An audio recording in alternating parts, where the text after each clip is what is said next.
Sheriff from Tyrrell County, Thaddeus Cleveland, is with us. Sheriff, welcome back as always. How long has this been known that these body cameras could be intercepted, or was it known?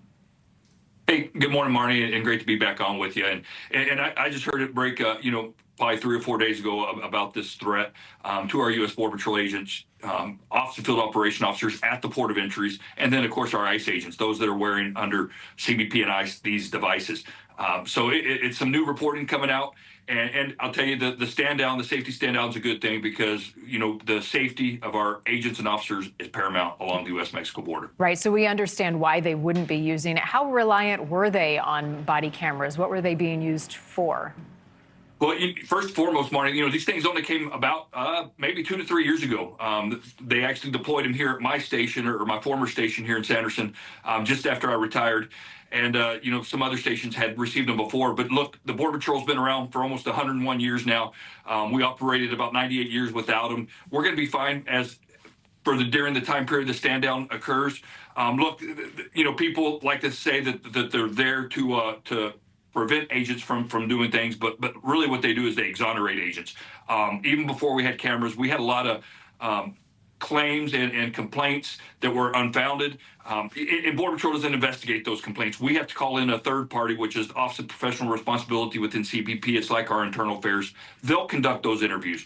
So again, the cameras actually help more than they hurt agents. Right. And without the cameras, does it make that job of transparency more difficult? Marni, I wouldn't say that it does whatsoever.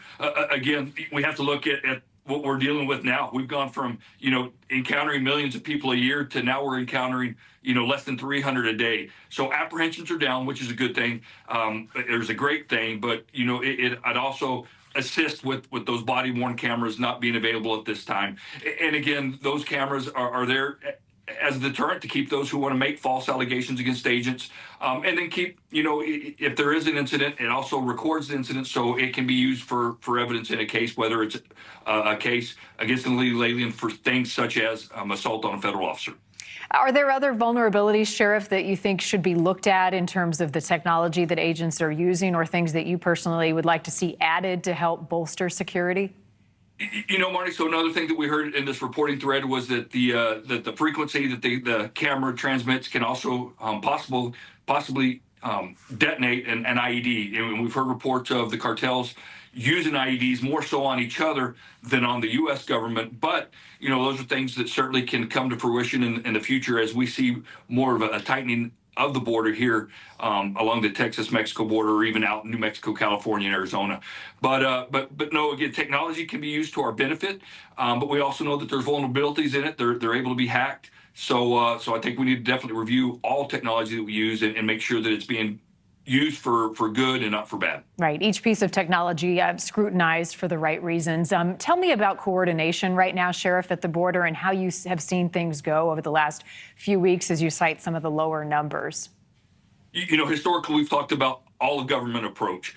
And after 9/11, we talked about all-of-government approach. And I think we got away from that a bit. And I can tell you now what we're seeing, Marni, is complete all-of-government approach to the national security of what we're seeing at the U.S.-Mexico border, whether it's in the interior with the targeting of dangerous criminals in our country, or if it's here along the U.S.-Mexico border at both, the federal levels, and then, of course, you have the state levels, and then us, the sheriffs and other municipalities at the local level. So truly, unlike ever before, the all-of-government approach at our U.S.-Mexico border. Yeah, getting everybody on the same page. Sheriff Thaddeus Cleveland, as always, I appreciate you stopping by.